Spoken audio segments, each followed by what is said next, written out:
وَإِنَّهُ لَفِي زُبُرِ الْأَوَّلِينَ أَوَلَمْ يَكُنْ لَهُمْ آيَةً أَنْ يَعْلَمَهُ عُلَمَاءُ بَنِي إِسْرَائِيلَ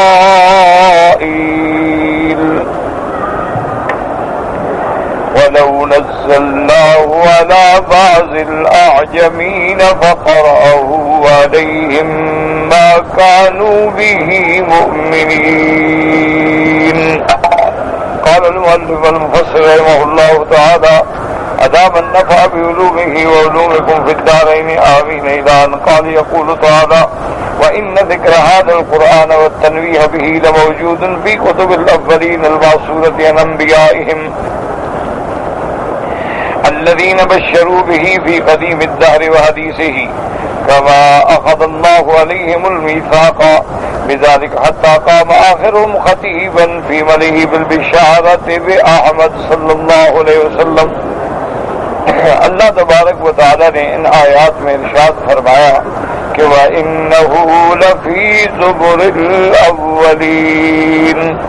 زبر جو ہے یہ جمع ہے زبور کی، اس کا معنی ہوتا ہے کتاب.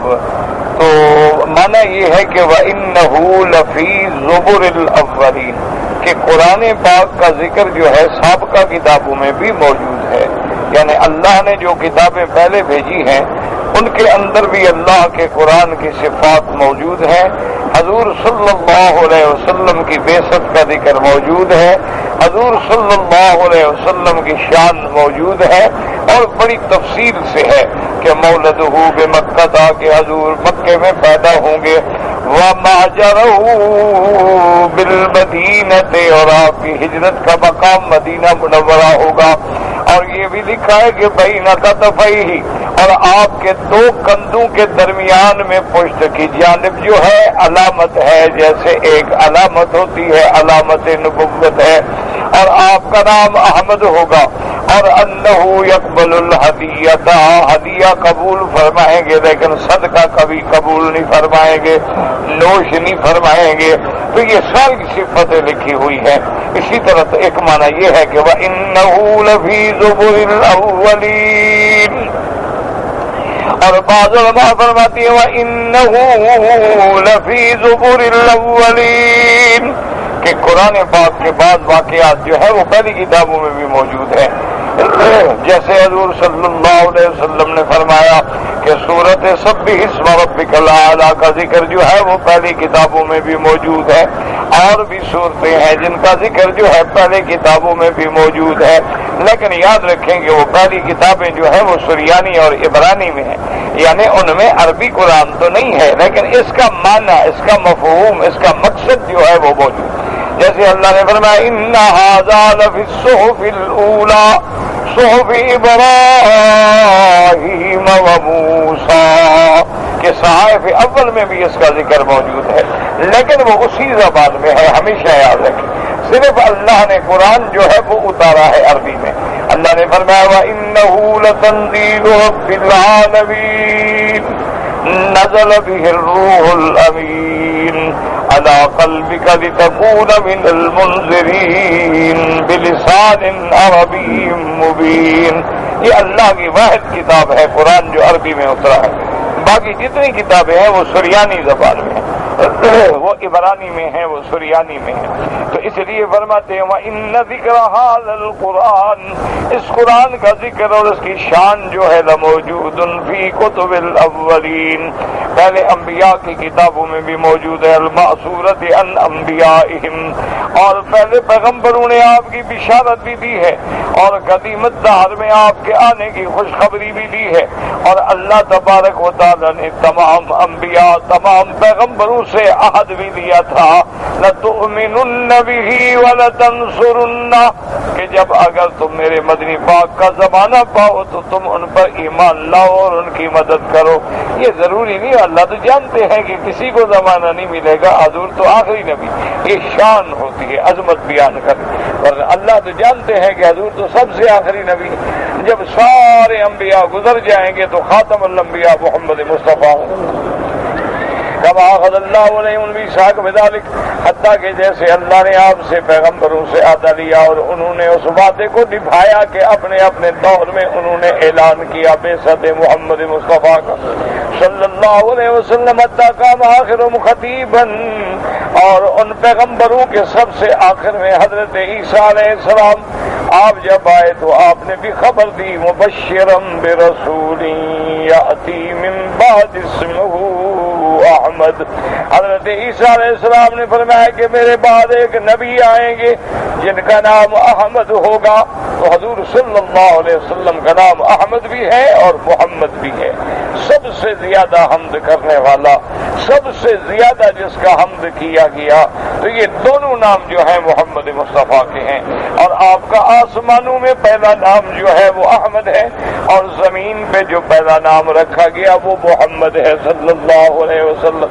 اسی طرح حضور نے فرمایا انا محمد و انا احمد، میرا نام محمد بھی ہے میرا نام احمد بھی ہے، فرمایا وانا الحاشر، اور میرا نام حاشر بھی ہے، الذی یحشر الناس علی قدمی، اور قیامت والے دن سب میرے قدم پہ کھڑے ہوں گے، یعنی میرے پرچم کے نیچے ہوں گے، وانا العاقب، اور عاقب بھی میرا نام ہے، فرمایا الذی لیس بعدہ نبی، عاقب کا معنی جس کے بعد کوئی نبی نہیں ہوگا، چونکہ حضور خاتم النبیین ہے، الذی لا نبی بعدہ ولا رسول بعدہ ولا کتاب بعد کتابہ۔ اس لیے قرآن مقدس میں آتا ہے وَإِذْ قَالَ عِيسَى ابْنُ مَرْيَمَ يَا بَنِي إِسْرَائِيلَ إِنِّي رَسُولُ اللَّهِ إِلَيْكُمْ مُصَدِّقًا لِمَا بَيْنَ يَدَيَّ مِنَ التَّوْرَاةِ وَمُبَشِّرًا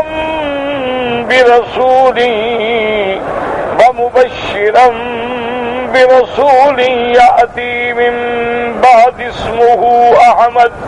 اللہ نے فرمایا کہ جب عیسیٰ ابن مریم نے اپنی قوم کو خطاب کیا کہ یا بنی اسرائیل انی رسول اللہ الیکم، اللہ نے مجھے تمہاری طرف رسول بنا کے بھیجا ہے، مصدقا لما بین یدی من التورات، اور مجھ سے پہلے جو کتاب ہے تورات موسیٰ علیہ السلام کی، اس کی تصدیق کرنے والا، ومبشرا برسول، اور خوشخبری دینے والا، یاتی من بعد اسمہ احمد، کہ میرے بعد ایک نبی پیدا ہوں گے، ایک پیغمبر آئیں گے جن کا نام احمد مصطفیٰ محمد مجتبی ہوگا صلی اللہ علیہ وسلم۔ ہر پیغمبر نے اپنے دور میں یہ خبر دی ہے۔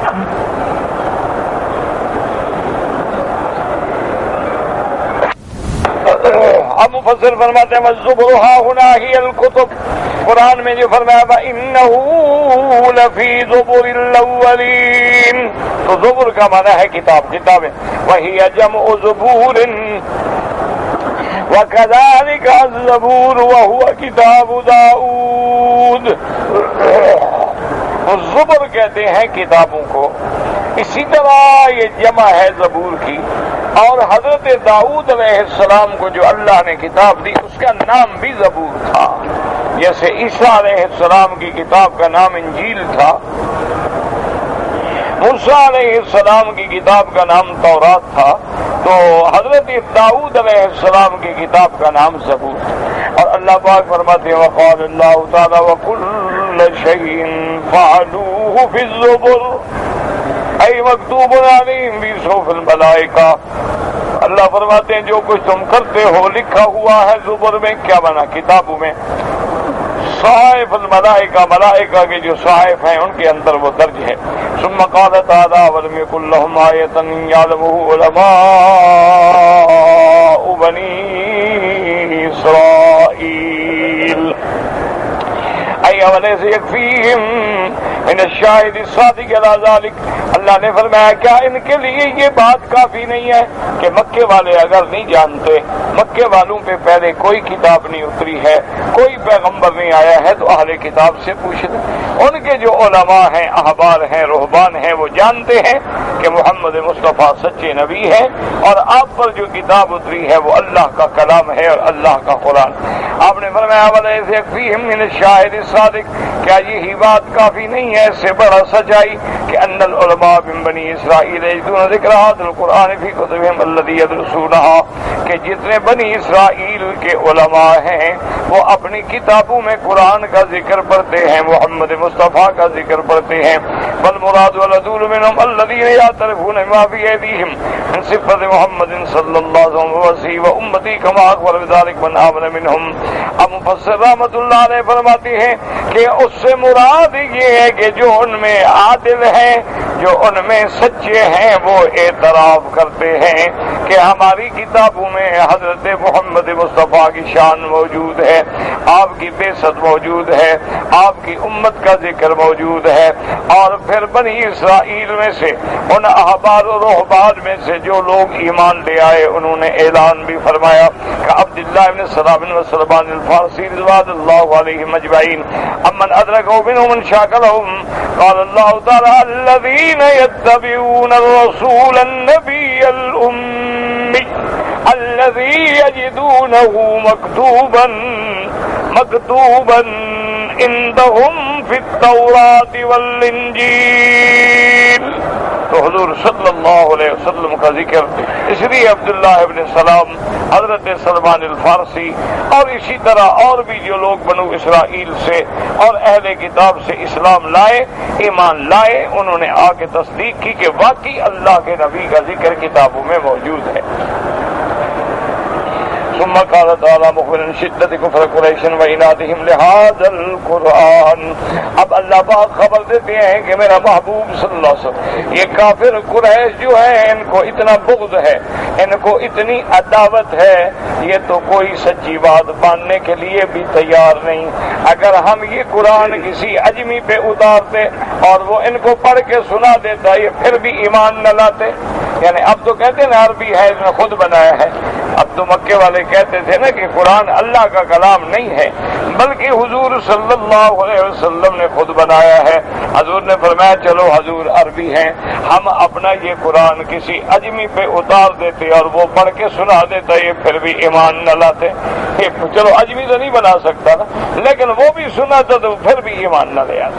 اس لیے فرماتے ہیں اللہ پاک خبر دیتے ہیں شدت کفر قریش و عنادہم بہذا القرآن، اس قرآن کے ساتھ ان کو جو عناد ہے، جو بغض ہے، کہ انہ لو نزل علی رجل من الاعاجم، اگر اللہ یہ قرآن کسی اجمی پہ اتارے، ممن لا یدری من العربیۃ کلمۃ، جو ایک زبان ایک کلمہ بھی عربی کا نہ جانتا ہو، وانزل علیہ ھذا الکتاب بیانی وساطی لا یؤمنون بہ، اگر اس پہ ہم اپنا یہ قرآن اتار دیں اور وہ قرآن پڑھ کے بھی سنا دے لیکن یہ پھر بھی ایمان نہیں لے آئیں گے۔ اس لیے فرمایا وَلَوْ نَزَّلْنَاهُ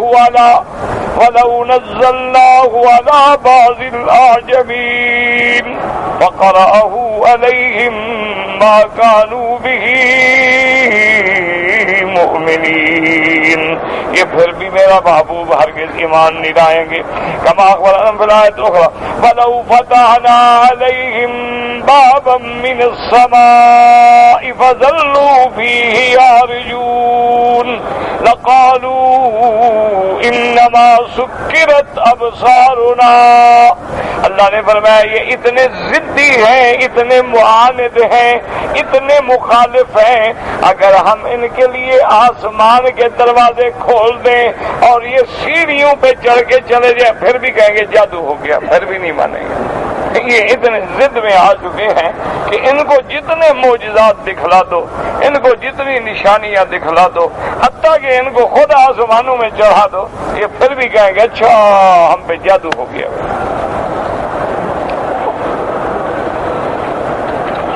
وقال تعالى ولو أننا نزلنا إليهم الملائكة وكلمهم الموتى، کہ اگر ہم ان پہ فرشتے اتار دیں اگر ہم مردوں کو حکم دیں گے قبروں سے کھڑے ہو کے بات کرو، تصدیق کرو میرے مدنی محمد مصطفیٰ کی، یہ پھر بھی نہیں مانیں گے، کیونکہ جب آدمی ضد میں آ جاتا ہے نا وہ نہیں مانتا۔ اسی لیے میں نے کئی دفعہ عرض کیا، ابو جہل کہتا تھا کہ حضور سچے ہیں، یعنی سب سے بڑا دشمن تو ابو جہل ہے نا، وہ بھی کہتا تھا کہ اللہ کے نبی سچے ہیں، لیکن ہم نے ماننا نہیں۔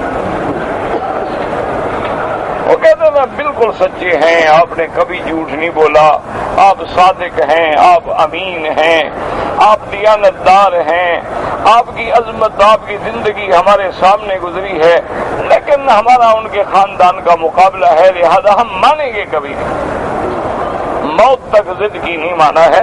تو اس لیے کہ یہ ضد ہے، یہ عناد ہے۔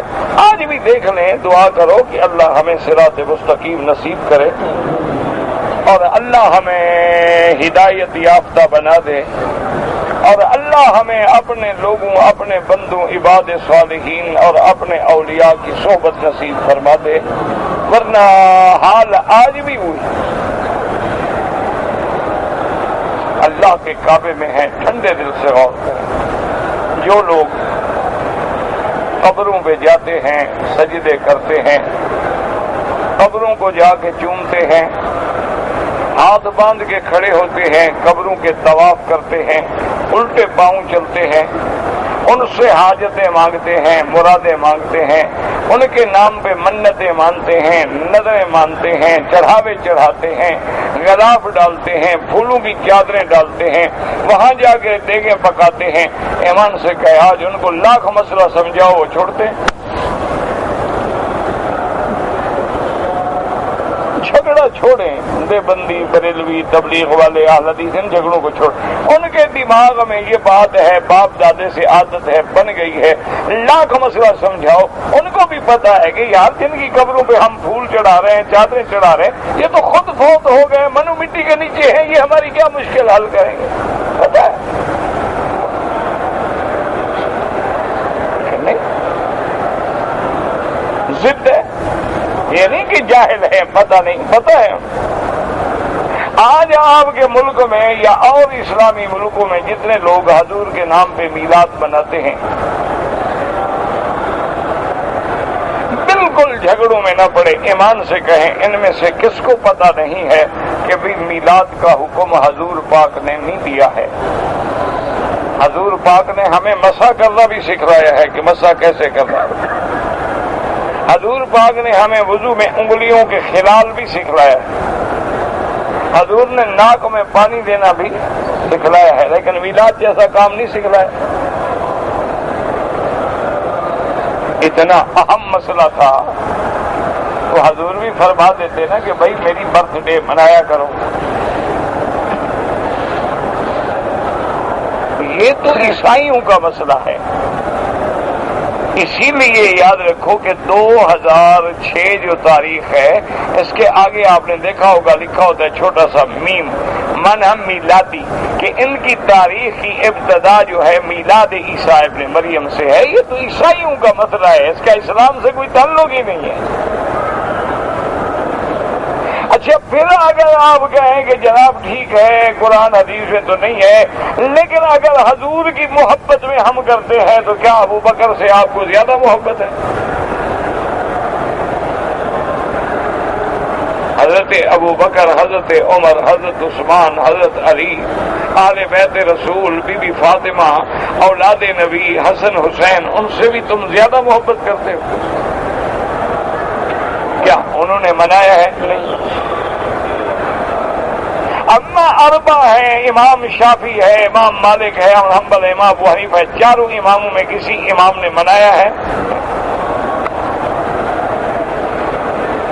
بڑے بڑے اجل صحابہ جو ہیں جیسے عبداللہ ابن عباس ہے، عبداللہ ابن مسعود ہے، حضرت زید ابن ثابت ہے، ابی موسیٰ الاشعری ہے، معاذ ابن جبل ہے، حضرت سعد ابن ابی وقاص ہے، ابی ہریرہ ہے، ابو ذر ہے، یہ بڑے بڑے جلیل القدر صحابہ ہیں، حضور کی ایک ایک حدیث کو محفوظ کرنے والے ہیں۔ کیا انہوں نے میلاد منایا ہے؟ نہیں۔ کیوں مناتے ہو؟ ضد ہے، جو مناتا ہے وہ عاشق رسول ہے، جو نہ منائے وہابی ہے۔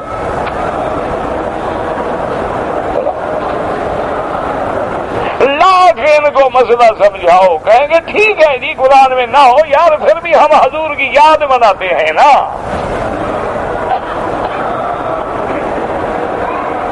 لاکھ آپ ان کو قرآن حدیث پڑھ کے سنیں، وہ کہیں گے جناب آپ وہابی ہیں، آپ کو حضور سے محبت نہیں۔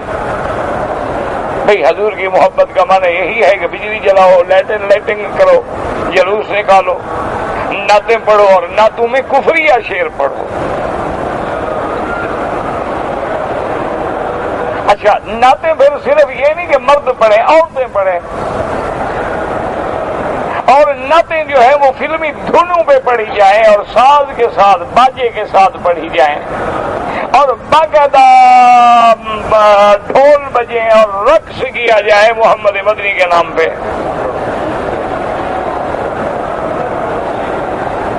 اولیاء اللہ کے قبروں پہ جا کے نشہ پی کے گلے میں زنجیر ڈال کے بال کھلے ہیں، بد حال ہیں، بد شکل ہیں، بھنگڑا ڈال رہے ہیں، دم لگایا ہوا ہے، یہ کون سا دین ہے جی؟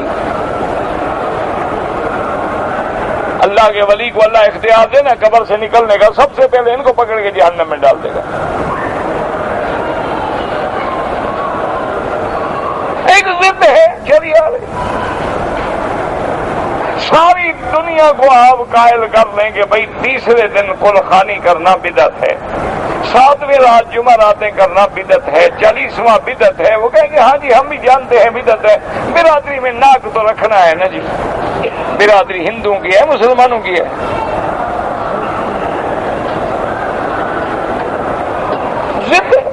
یہی حال مشرکین کا تھا۔ اللہ نے فرمایا میرا محبوب انہوں نے بالکل ایمان نہیں لے آنا ہے، اگر ہم ان کے لیے آسمان تک سیڑھیاں لگا لیں، دروازے کھول دیں، ان کو خود آسمانوں میں چڑھا کے بھیج دیں کہ دیکھ لو، ان پہ فرشتے نازل کر دیں، ہم مردوں کو حکم دیں کہ قبروں سے کھڑے ہو کے میرے مدنی محمد مصطفیٰ کی تصدیق کرو، یہ نہیں مانیں گے۔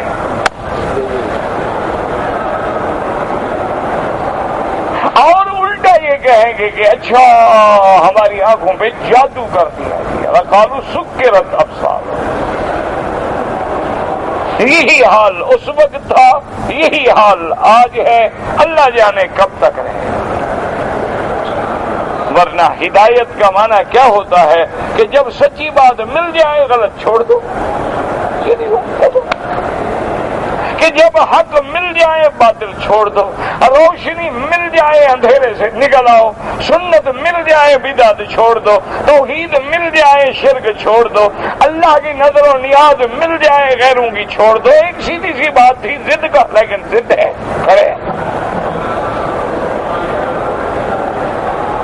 لاکھ زور لگا لیں جناب، جس نے مسئلہ بریلویت کا لبادہ اوڑا ہے کھڑا، شیعیت کا لبادہ اوڑا ہے بغض صحابہ کا، صحابہ کو فوت ہوئے ہزاروں سال گزر گئے، اس کا غصہ ختم نہیں ہوا۔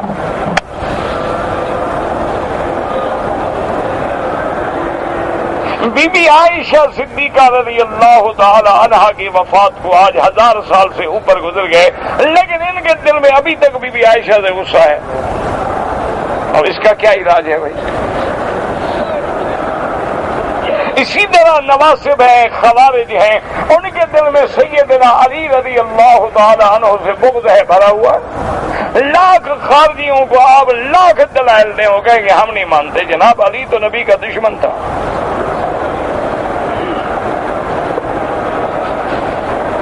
اس نے بی بی فاطمہ پہ ظلم کیا، بی بی فاطمہ کا جنازہ رات کو پڑھ کے دفن کر دیا، چونکہ اتنا مارا تھا کہ بی بی کے بدن پہ داغ تھے، انہوں نے کہا کوئی دیکھ نہ لے۔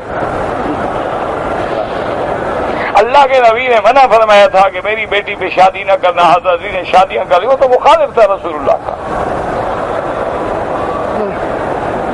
ان کو لاکھ سمجھاؤ اللہ کے بندے، وہ ابن ام رسول اللہ ہے، وہ زوج فاطمہ الزہرا ہے، وہ ابو الحسن والحسین ہے، وہ خلیفہ راشد ہے، تمام صحابہ اس کی خلافت پہ متفق ہیں، اس کی صداقت و دیانت پہ متفق ہیں، کہیں گے نہیں، ضد ہے، کھڑی ہے ضد بس۔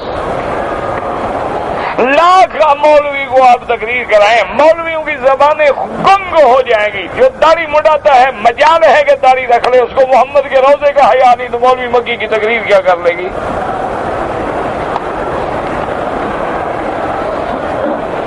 نہ اس کو کعبے میں آنے کے بعد کعبے کا حیا بھی نہیں آیا۔ وہ ایک مسل مشہور ہے کہ ایک بہروپیہ تھا، وہ شکلیں بناتے تھے نا تو بادشاہوں سے انعام لیتے تھے۔ وہ بادشاہ کے پاس آیا تو اس نے بادشاہ سے کہا، بادشاہ نے کہا ابھی انعام میں کیسے دوں؟ انعام تو میں تب دوں گا کہ ایسا بہروپ بھرو، ایسی شکل بناؤ کہ میں تمہیں پہچان نہ سکوں۔ تم جب بھی آتے ہو میں پہچان لیتا ہوں، انعام کیسا؟ بھی بات تو ٹھیک ہے۔ اس نے کچھ عرصے کے بعد ایسا بہروپ بھرا کہ 2-4 خلیفے بنائے اور خود جناب پیر بن گیا۔ یہ بہترین دنیا کا بزنس جو سب سے اچھا ہے نا وہ یہی ہے۔ لاکھ تم شوگر ملے لگا لو، ٹیکس لگے گا نا۔ ایک یہ ایسا کام ہے جس میں نہ ٹیکس لگے نہ کوئی حساب مانگے، جو مانگے کافر ہو جائے۔ پیر صحیح سے مانگتا ہے۔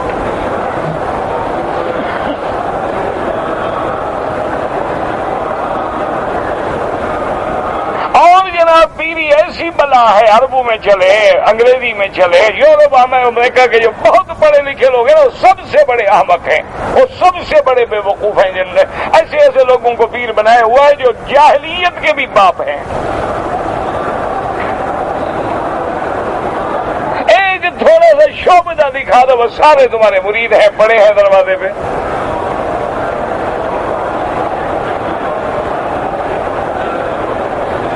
جناب اس نے پیر بن گیا، بزرگ بن گیا، خلیفے ہیں، اور رات دن جناب وہ بیٹھے ہیں دریا کے کنارے، انہوں نے ایک جھوپڑی بنا لی، وہاں ڈیرا لگا لیا اور بیٹھے ہیں، نہ کسی سے بات کرتے ہیں نہ کسی سے صدقہ خیرات قبول کرتے ہیں۔ بڑی شہرت ہو گئی، پیر صاحب آ گئے، پیر صاحب آ گئے، پیر صاحب آ گئے۔ بادشاہ کو بھی کوئی مشکل پڑ گئی۔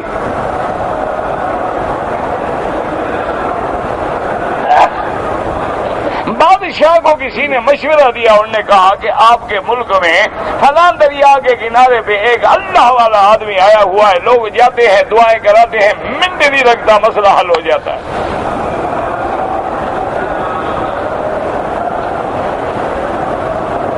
اس نے کہا یار پھر چلو ہم بھی چلتے ہیں، کیا ہے؟ بادشاہ رات کو جناب اپنے ساتھیوں کو لے کے بڑا خفیہ طریقے سے سیکورٹی پرابلم کے پیش نظر چھپ کے حضرت کی خدمت میں حاضر ہوئے۔ پیر مرشد صاحب ذکر میں مصروف تھے، فارغ ہوئے، بات کی۔ انہوں نے کہا یہ ہماری مشکل ہے۔ انہوں نے کہا اچھا ہم دعا کریں گے۔ انہوں نے دعا کی، اور جب بادشاہ اٹھنے لگا تو بادشاہ نے کچھ تھیلی اشرفیوں کی، سونے کی گنیوں کی ایک تھیلی بھری ہوئی ہدیہ پیش کی۔ انہوں نے کہا نہیں لے جاؤ، یہ اگر تم دو گے تو پھر میں تمہیں بد دعا کروں گا، لے جاؤ، فقیروں کو تمہارے سونے کی کوئی ضرورت نہیں۔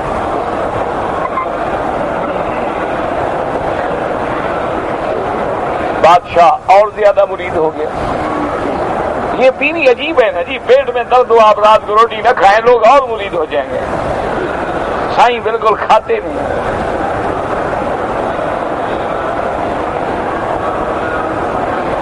آپ دروازہ بند کر کے خراٹے مارتے رہے، خلیفے کہیں گے حضرت تہجد پڑھیں۔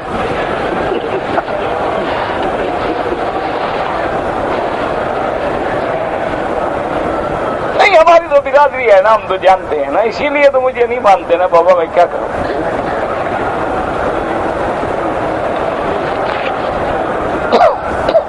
بادشاہ جناب کانپتے ہوئے اٹھایا اور واپس آ گیا۔ وہ دوسرے دن جناب اس نے شکل تبدیل کی، السلام علیکم، کون ہو بھائی؟ انہوں نے کہا جی وہ بہروپیہ ہوں۔ کیا چاہتے ہو؟ انہوں نے کہا جناب انعام دیں، آپ نے مجھے نہیں پہچانا، کل رات آپ دعا نہیں کرانے آئے تھے میرے پاس، وہی تو میں ہوں۔ تو بادشاہ نے کہا بھئی اب تم انعام کے مستحق ہو کہ میں تمہیں پہچان نہیں سکا۔ بادشاہ نے کہا اس کو انعام بھی دو۔ اس نے کہا اچھا بات سنو، اب تمہیں ہم انعام دیں گے، اس وقت جب بے وقوف تمہیں ہم نے سونے کی اشرفیوں کا توڑا دیا، تھیلی بھری ہوئی تھی، وہ تم نے کیوں نہیں دی؟ انہوں نے کہا بادشاہ سلامت، جتنا اولیاء اللہ کی مسلط پہ بیٹھا تھا ان کا حیا آ گیا کہ کم از کم یہاں بیٹھنے والے نہیں لیا کرتے پیسے، میں کچھ تو حیا کروں۔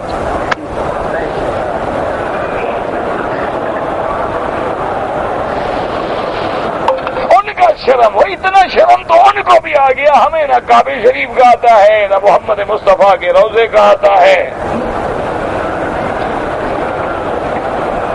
نہ ہمیں اللہ کے قرآن کا کوئی شرم آتا ہے۔ صبح اٹھیں گے منزل پڑھیں گے، منزل پڑھ کے قرآن بند کر کے آنکھوں سے لگائیں گے، منہ سے لگائیں گے، بوسہ دیں گے کہ ماشاءاللہ قرآن گواہی دے دینا کہ میں نے تازہ شیو کرایا ہے، تاکہ قیامت میں جہنم میں جانے کے لیے اور گواہ ضروری نہیں، قرآن کافی ہے۔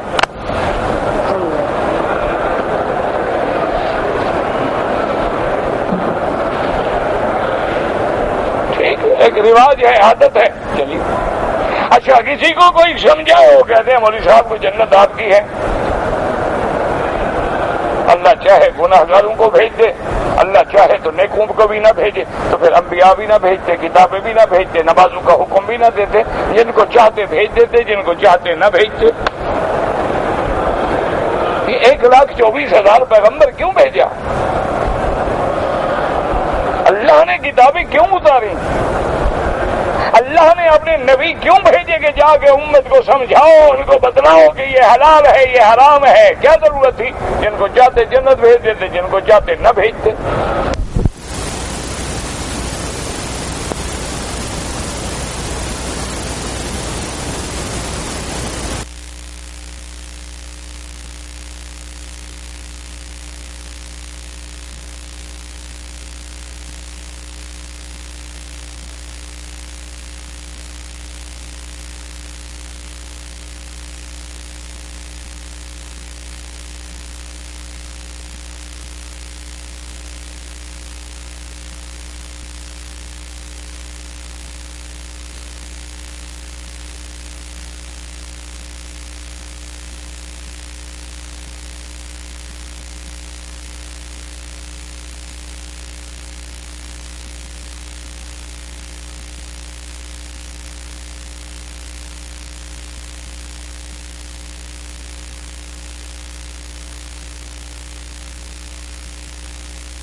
ہمیشہ اللہ سے ڈریں کہ ضد جو ہے وہ آدمی کو جہنم میں لے جاتی ہے۔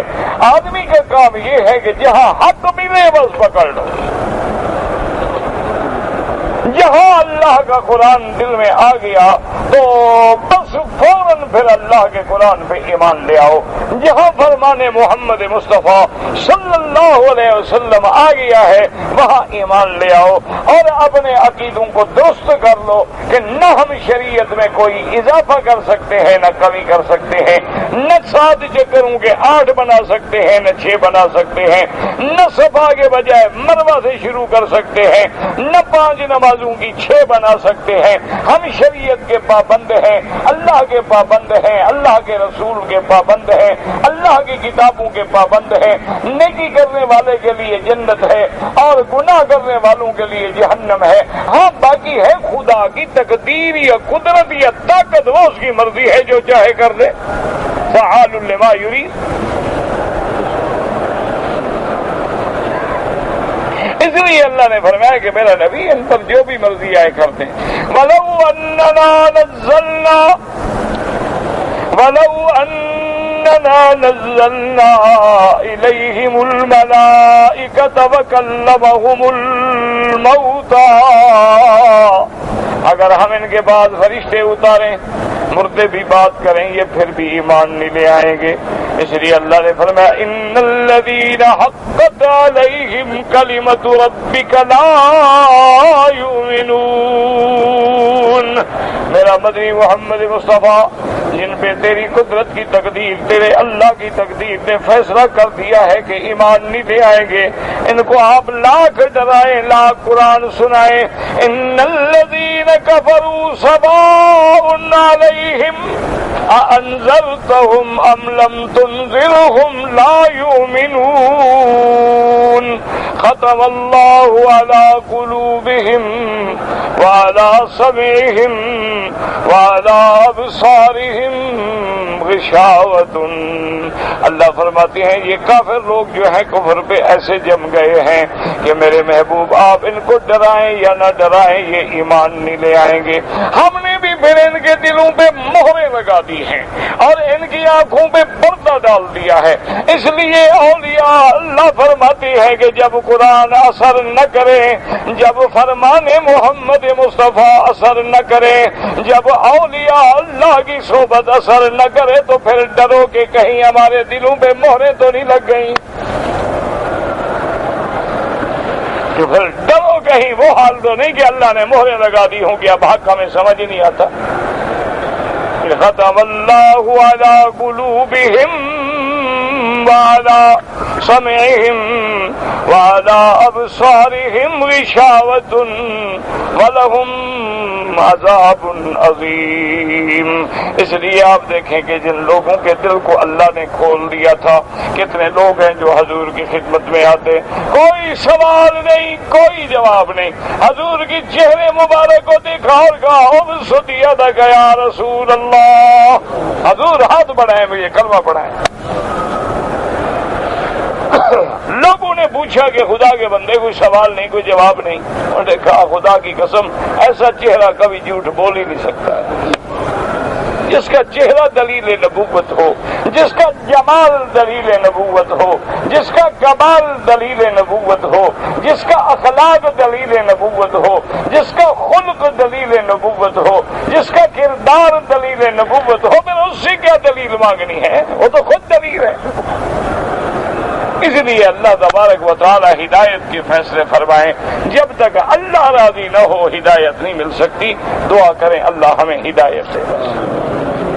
اللہ اکبر اللہ اکبر.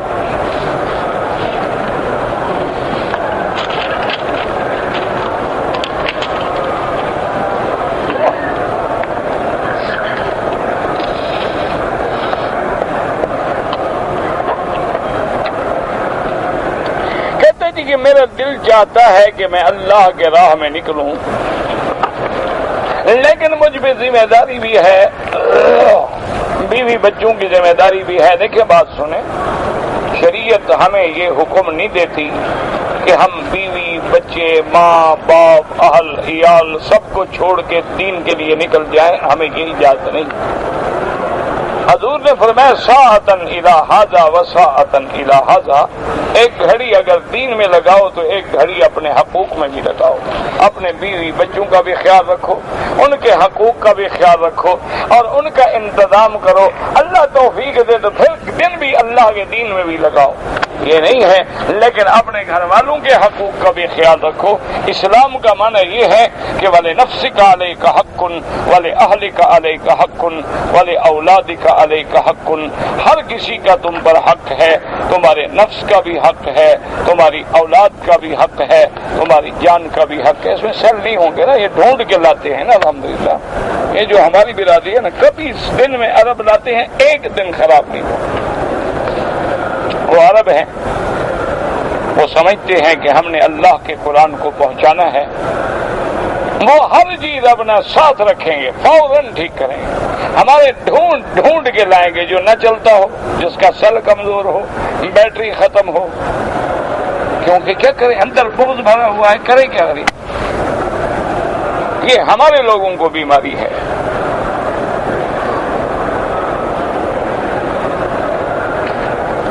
انا للہ و انا الیہ۔ اچھا بھئی ہمارا تو گزر جائے گا، لیکن تم نے خدا کو کوئی جواب دینا ہے کہ اللہ کے قرآن کے روکنے کا ذریعہ بنتے ہو۔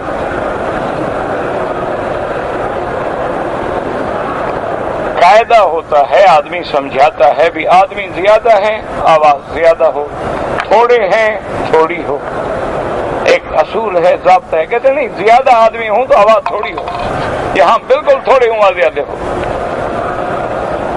اب اس کا کیا علاج ہے؟ یہی ہے کہ اللہ کو جواب دیں گے، بس انا للہ و انا الیہ راجعون۔ لا حول ولا قوة الا باللہ العلی العظیم۔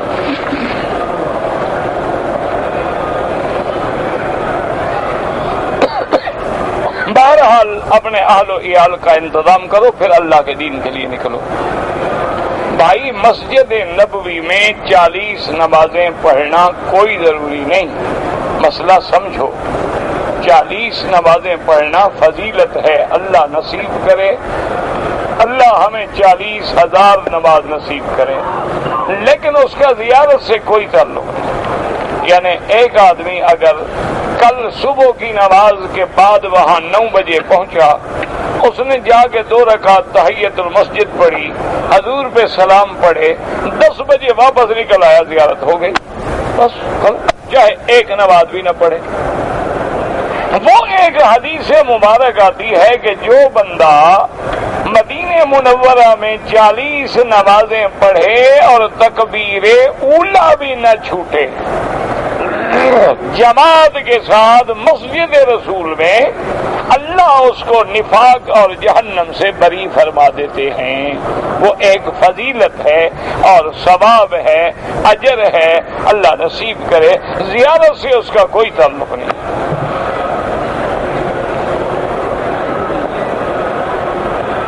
کہتے تھے کہ میں نے عمرہ کیا ہے، عمرہ کرنے کے بعد میں نے بال تھوڑے تھوڑے ادھر سے کچھ ادھر سے کاٹے ہیں، اس طرح احرام نہیں کھلتا۔ یہ جو لوگ ٹک لگاتے ہیں نا کہ کینچی سے 2 بال ادھر، 2 ادھر، 2 ادھر، 2 ادھر، بالکل احرام سے نہیں نکلتے ہیں۔ آپ دوبارہ سارے بال بھی کٹوائیں اور ایک بکری دم بھی ادا کریں کہ آپ نے کپڑے سلے ہوئے پہن لیے۔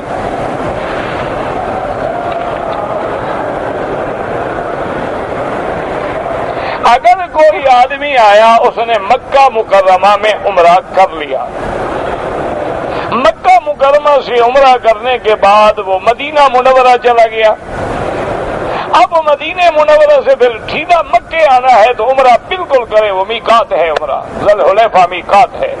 حضور پاک کبھی مدینے سے بغیر احرام کے نہیں آئے، آپ ہمیشہ احرام باندھ کے آئے ہیں۔ بعض ائمہ فرماتے ہیں کہ اگر اس کی نیت عمرے کی نہیں ہے، کاروبار ہے، نوکری ہے، کسی دوست کو ملنا ملانا ہے، عمرہ نہیں کرے تو دم نہیں پڑے گی، لیکن کہتے سب یہی ہے کہ احرام باندھے، وہ میقات سے گزر رہا ہے۔ امام ابو حنیفہ رحمۃ اللہ علیہ فرماتے ہیں کہ لازم عمرہ کرے، اگر عمرہ نہیں کرے گا اس کو دم دینی ہو۔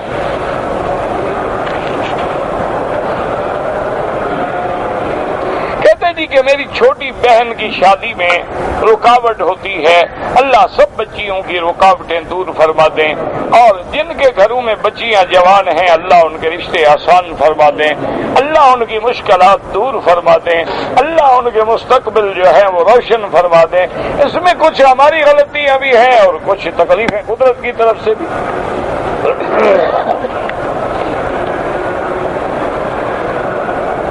اگر والدہ کی عمر جو ہے 80 سال ہے، لیکن بیٹا بوڑھی ماں کو چھوڑ کے تبلیغ کے لیے نکل جاتا ہے، لیکن بیٹا چھوڑ کے کمائی کے لیے آ جائے، وہاں تو اعتراض نہیں کرتے آپ؟ اگر بیٹا ماں کو چھوڑ کے، بوڑھی چھوڑ کے 2 سال کے لیے نوکری مل جائے، ویزا مل جائے، اقامہ مل جائے، خلیج میں آ جائے، دبئی میں آ جائے، یہاں آ جائے، وہ تو مسئلہ کبھی نہیں پوچھا آپ نے۔ جب دین کے لیے نکلے تو تمہیں تکلیف ہو جاتی ہے۔ یاد رکھو جو دین کے لیے نکلتے ہیں ان کی حفاظت بھی اللہ خود کرتے ہیں، ان کے معاملات بھی اللہ سنبھال لیتے ہیں۔ تم اعتراض کرنے والے نہ بنو، اگر تمہیں خدا نے دین سے محروم کیا ہے تو جو کام کرتے ہیں ان کو تو نہ روکو۔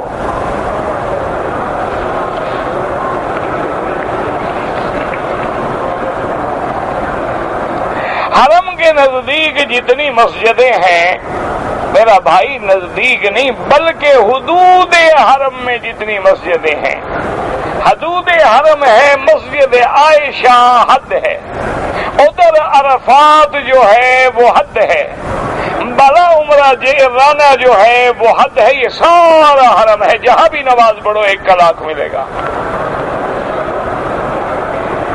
اگر ہم حرم میں کھڑے ہیں نماز پڑھنے کے لیے تو حالت نماز میں ہماری نظریں کعبے پہ ہوں، نہیں سجدے کی جگہ پہ ہوں، کیونکہ نماز بندگی ہے، عاجزی ہے، تذلل ہے، تو عاجز بندے جو ہے وہ منہ اٹھا کے نہیں بات کرتے، سر جھکا کے بات کرتے۔ جب نمازیں پڑھ لیں تو کعبے کو دیکھتے رہیں۔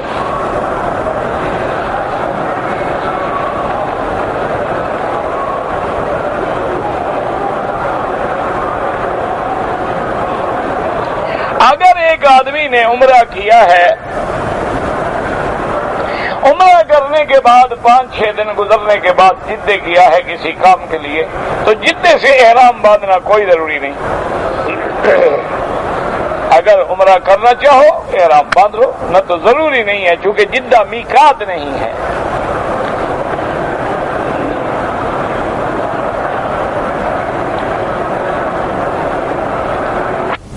اگر کسی آدمی نے عمرہ کیا ہے، عصر کے بعد اس نے طواف کیے ہیں اور 2 رکعت پڑھ لی، کوئی حرج نہیں، کوئی کفر اسلام کی جنگ نہیں۔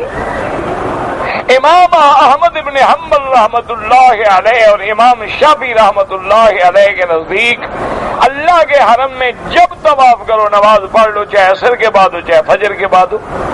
امام ابو حنیفہ رحمت اللہ علیہ فرماتے ہیں کہ عصر کے بعد طواف کرو تو اس کی 2 رکعت مغرب کے بعد پڑھو، اور فجر کے بعد طواف کرو تو سورج نکلنے کے بعد پڑھو۔ یہ افضل اولا کی بات ہے، اگر کسی نے پڑھ لی ہے تو کوئی کفر نہیں کیا، نہیں پڑھی ہے تو گلے میں رسا ڈال کے پڑھواؤ نہیں، بعد میں پڑھ لے گا، کوئی مسئلہ نہیں۔ حضور کی امت کو جینے دو، مت لڑاؤ ان چھوٹے چھوٹے مسئلوں پر۔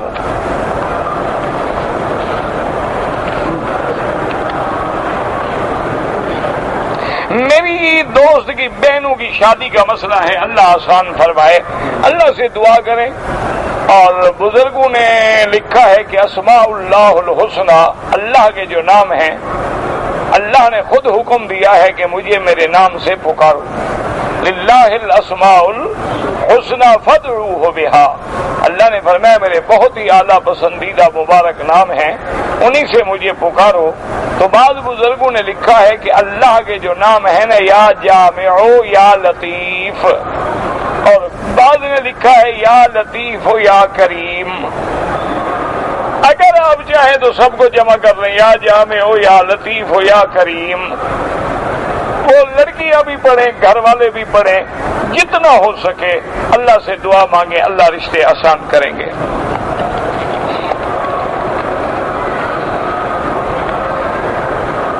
جمعہ کے دن جب ہم نے جمعہ پڑھ لیا ہے تو اس کے بعد 4 رکعت نماز فرض ظہر بھی پڑھیں گے، کیوں پاگل ہو گئے؟ جب جمعہ پڑھ لیا ظہر کا کیا معنی؟ اللہ کے بندے جب ظہر ہے جمعہ نہیں پڑھا جاتا، جب جمعہ ہے تو ظہر نہیں۔ آپ روز ظہر پڑھتے ہیں، جمعہ پڑھتے ہیں کیوں؟ ظہر پڑھ کے پھر جمعہ بھی پڑھ لیا کرو، ثواب کا کام ہے۔ تو اگر روزانہ ظہر کے بعد جمعہ نہیں ہوتا تو جمعہ کے بعد ظہر کیسے ہو گئی؟ بعض لوگ کہتے ہیں احتیاطی طور پہ کہ پتہ نہیں شاید جمعہ نہ ہوا ہو، تو مانا نہ جمعہ ہوا نہ ظہر ہوئی۔ مذبذبین بین ذالک لا الہ الا ولا الہ الا، دونوں میں لٹکے رہے، نہ یہ ملا نہ یہ ملا۔ جمعہ پڑھنا ہے یقین سے پڑھو، اس میں 4 رکعت کے بجائے 2 رکعت ہیں، اور 2 رکعت کے قائم مقام خطبہ جمعہ ہے، وہ 4 رکعت ہو گئی۔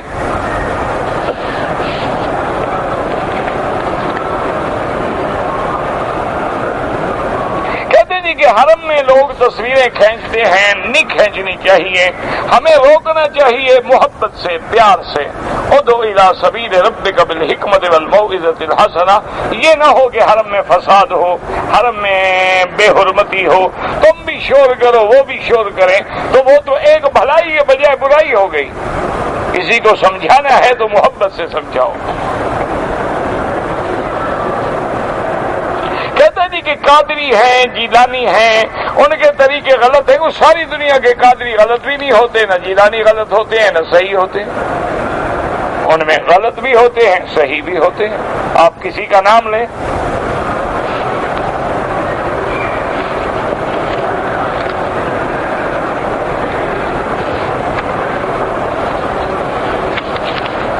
بہرحال مکہ مکرمہ ہو یا مدینہ منورہ، اگر کسی ایک شہر میں آپ کی قیام کی نیت 15 دن نہیں ہے، بلکہ یہ ہے کہ 8 دن 10 دن میں چلے جائیں گے، تو پھر مسافر ہیں آپ. اگر آپ 15 دن ٹھہرنے کی نیت کر لیں تو پھر آپ مقیم ہیں. لیکن مسافر بھی جب مقیم امام کے پیچھے نماز پڑھے گا تو پوری پڑھے گا.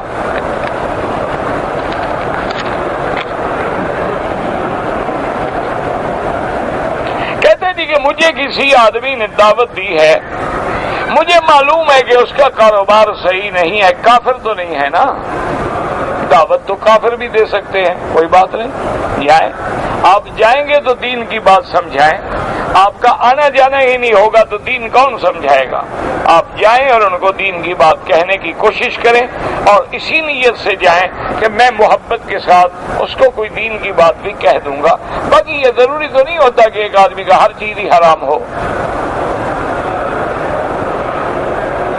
بھائی یا رشتے کا کمائی میں حرام ہو تو کھانا چاہیے بابا. ساری اس کی کمائی، یعنی 100 روپیہ ہے تو 100 کا 100 حرام ہے، حلال ہے ہی نہیں.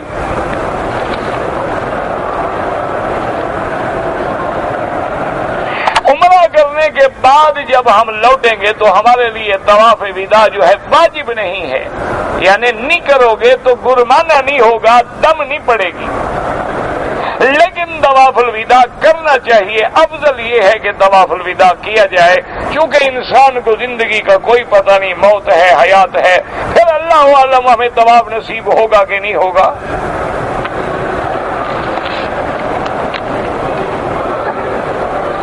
کہتے تھے کہ اگر ہم مثلا انڈیا میں کاروبار کریں تو کسی ہندو کو کاروبار میں شریک بنا سکتے ہیں؟ بنا سکتے ہیں. کاروبار میں کیا ہے، سب کچھ ہوتا ہے.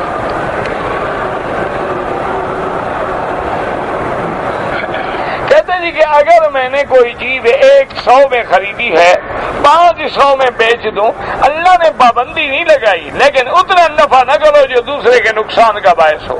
لا ضرر ولا ضرار. یہی تو فرق ہے نا.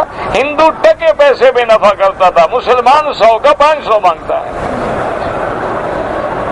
یہی فرق ہے، دیکھ لو. تو وہ ٹکے پیسے میں سود لیتا تھا، یہ جناب سینکڑوں میں نہیں، ہزاروں میں لیتا ہے.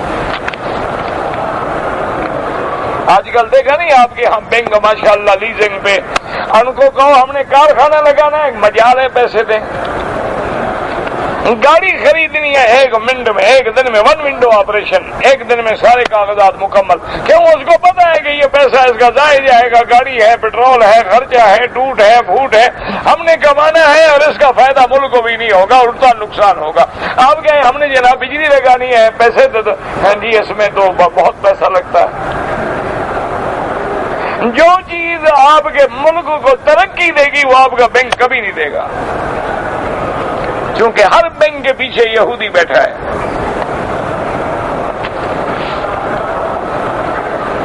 جانے افرنگ پنجائے یہود میں ہے.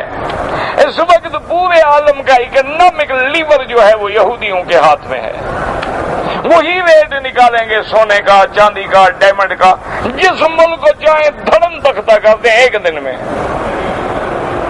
مسلمان ہم تو اسی پہ لڑ رہے ہیں نا کہ عصر کے بعد نماز پڑھیں یا نہ پڑھیں، آمین زور سے کہیں ایسا کہیں، اور تو ہمیں فرصت ہی نہیں. مسلمان تو اسی پہ پیسہ لے رہا ہے کہ پیسہ لے لیا کہ میں نے ٹریکٹر لینا ہے، شادی کر لی. جب ٹریکٹر آیا نہیں قرضہ کہاں سے اترے گا؟ زمین بیچ کے انشاءاللہ دے گا. مسلمان کا تو کام یہ ہے نا، پیسے زیادہ آ جائیں قتل کرو، کم آ جائیں اغوا کرو، لڑکیاں نکالو لوگوں کی، ڈاکے مارو، مونچھیں بڑھاؤ، 2 کلشن کو ہاتھ میں رکھو، پتہ لگے کہ کوئی قاتل آ رہا ہے. انا للہ و انا الیہ راجعون۔ اللہ کی مسجدوں میں اب آدمی نماز کے لیے نہیں جا سکتا، پہلے تلاشی دو مقصد کیا ہے دشمن کا۔ ایسے حالات پیدا کر دیے کہ جب جماعت چھوٹ گئی مسجدیں بیربان ہو جائیں گی، پھر گھروں میں نماز ہوگی، 2-4 مہینے کے بعد گھروں میں بھی نماز چھوٹ جائے گی۔ وہاں آپ کے لیے ڈش لگا دی ہے، 400 چینل آتا ہے ایک ڈش پہ، ساری رات دن بیٹھے رہو، چینل ختم ہی نہیں ہوتے۔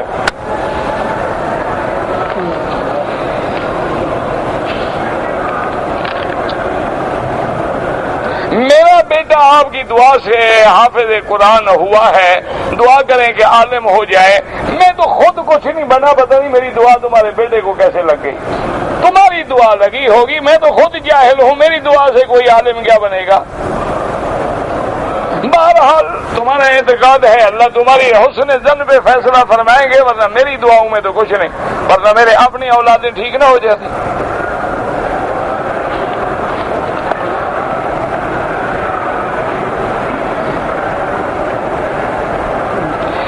عمرے کے لیے 10 مئی کو ہم پہنچے ہیں، 25 مئی کو ہم نے جانا ہے۔ اگر 15 دن کی نیت ہے مقیم ہو گئے، بس ختم ہو گئی بات۔ طوائف نہیں، طواف کے دوران درود پڑھ سکتے ہیں، بالکل پڑھ سکتے ہیں، سارے ہر طواف میں صرف درود پڑھیں، سبحان اللہ۔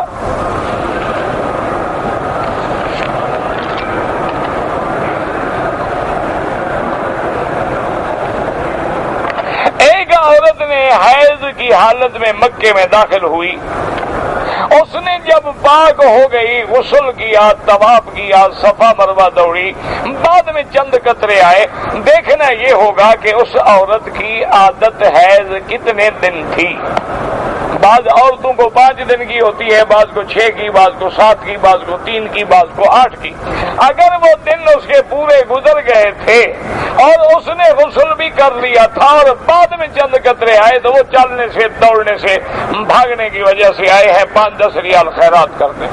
اور اگر ابھی اس کے دن بھی پورے نہیں ہوئے تھے، خون بند ہوا، اسے غسل کر کے طواف کر لیا، تب ادا کرے کہ مانا ابھی ناپاک تھی وہ۔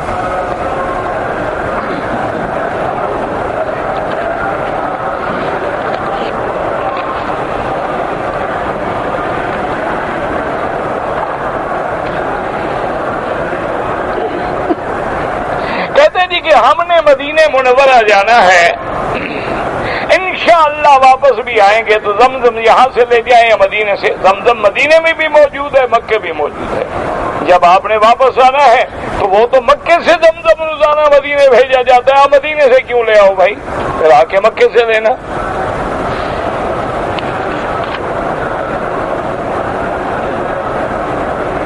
اگر کسی آدمی نے حجر اسود کی اس سید سے 2 قدم آگے یا پہلے اشارہ کر لیا، کوئی حرج نہیں، اللہ قبول کرے۔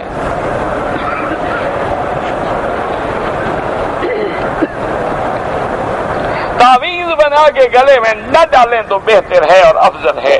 گو بعض علماء کہتے ہیں کہ کلام شرکیہ لکھنا اور ڈالنا ناجائز ہے، البتہ قرآن کی آیت ہو تو کوئی حرج نہیں، لیکن بہتر یہی ہے کہ آپ گلے میں تعویذ نہ ڈالا کریں، اسی سے عادت بگڑتی ہے۔ پھر آہستہ آہستہ آدمی قرآن کے بعد پھر حدیث پہ آتا ہے، حدیث کے بعد بزرگوں کی بات پہ آتا ہے، بزرگوں کے بعد پھر 786 پہ آتا ہے، پھر 1884 پہ آتا ہے، اسی طرح بگڑتا جاتا ہے۔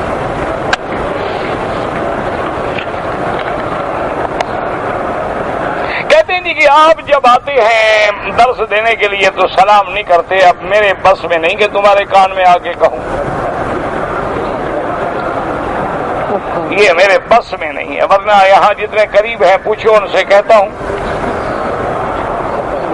اب یہ میرے بس میں نہیں ہے کہ میں یہاں سے جا کے اس کے کان میں کہوں السلام علیکم جی میں آ گیا ہوں جناب، اجازت ہے؟ اب یہ تو میرے بس میں ہے نہیں۔ انا للہ و انا الیہ راجعون۔ کیا کریں، کوئی اعتراض تو کرنا ہے۔ کہتے ہیں جی ہمارے ہاں تبلیغ والے کہتے ہیں زیادہ ثواب ملتے ہیں۔ ہاں بالکل، دین کی تبلیغ میں زیادہ ثواب ملتا ہے ہر کام سے۔ اللہ نے نبی کو کیوں بھیجا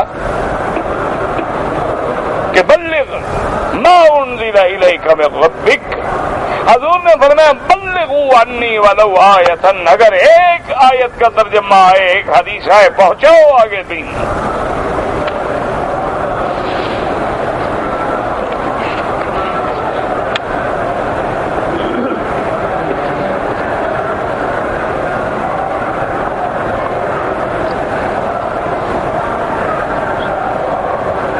یہ وطن الف، وطن بے اور وطن جی مجھے نہیں سمجھ آیا آپ کا کیا گورکھ دھندا ہے۔ بہرحال آپ اپنے گھر سے نکلنے کے بعد جہاں جاتے ہیں وہ جیم ہے، وہ دال ہے، وہ سین ہے، وہ با ہے، اگر وہ 48 میل بنتا ہے تو آپ مسافر ہیں، ورنہ مسافر نہیں۔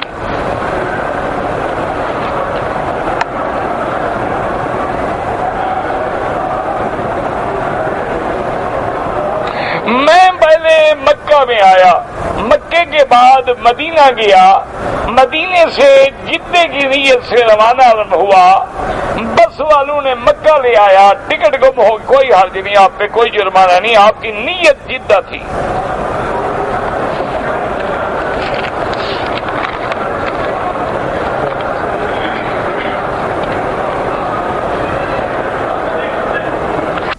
بچے نے پہلے تھوڑے بال کٹوائے، بعد میں پورے سر کے بال کٹا دیے، کوئی دم نہیں۔ میں نے طواف کیا، صفا مروہ دوڑا، بال منڈانے سے پہلے احرام کو کھول دیا، آخر چادر اوپر والا کھولیں گے تو بال منڈوائیں گے نا، کچھ نہیں ہوتا۔ ان نے سمجھا ہے کہ احرام گلے میں رسی کے ساتھ بندھا رہے۔ لوگ باقاعدہ پن لگاتے ہیں اور بٹن لگاتے ہیں کہ احرام اگر گر گیا تو عمرہ گر گیا نا جی، حاجی گر جائے، ٹانگ ٹوٹ جائے، عمرہ نہیں جاتا، چادر نہ گرے۔ گیارہویں جو ہے بدعت ہے۔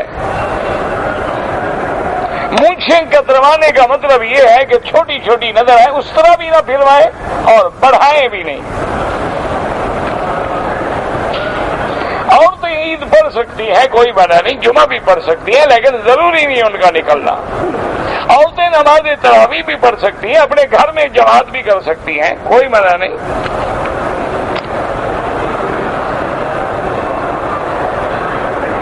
ابو ہریرہ لقب ہے ان کا، بیٹی کا نام نہیں ہے، بلی پالتے تھے تو اس وجہ سے ابو ہریرہ کہنا لگ گئے۔ میں بہت بڑا گناہگار ہوں، مجھے پریشانی ہے، یہی تو نیکی ہے۔ اب پریشانی ہے، توبہ کر لو، گناہ مٹ گئے۔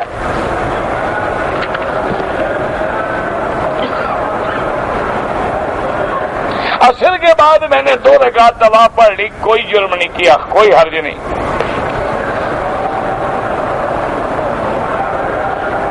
اگر کسی نے کسی کو قتل کیا ہے، قتل کے مقتول کے وارث معاف کر دیتے ہیں تو بہرحال اس کو دیت تو نہیں بھرنی ہوگی، لیکن اللہ کا تو جرم کیا ہے نا کہ اس نے اللہ کے بندے کو مارا ہے، بندوں نے حق معاف کر دیا، اللہ تو معاف نہیں کرتے نا۔ پہلے 2 مہینے کے روزے رکھے، توبہ کرے تاکہ قیامت کے عذاب سے بچے۔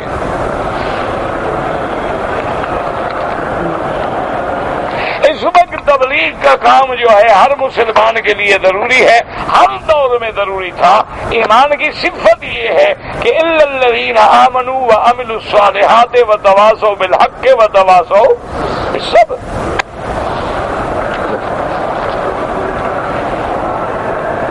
کہتے جی کہ خانہ کعبہ کے قریب جو ہے وہ اونچے اونچے ہوٹل بن رہے ہیں، ہاں تو بنیں گے، علامت قیامت تو پوری ہوگی۔ حضور نے جو فرمایا تھا نا کہ علامت قیامت ہے کہ لوگ بلڈنگوں کی بلندی میں فخر کریں گے، ورنہ کعبے سے اونچا تو کچھ نہیں بن سکتا، کعبہ تو 7ویں آسمان تک ہے، کب تک آپ اونچا بنائیں گے؟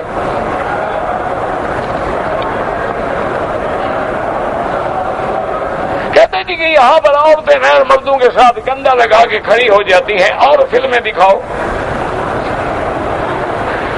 جب وہ سیکھتی ہوئی ہے تو یہی کچھ کرے گی۔ آپ نے ان کو تعلیم ہی نہیں دی ہے کہ غیر محرم سے دور ہونا ہے، آپ اپنے گھر والوں کو تعلیم دیں۔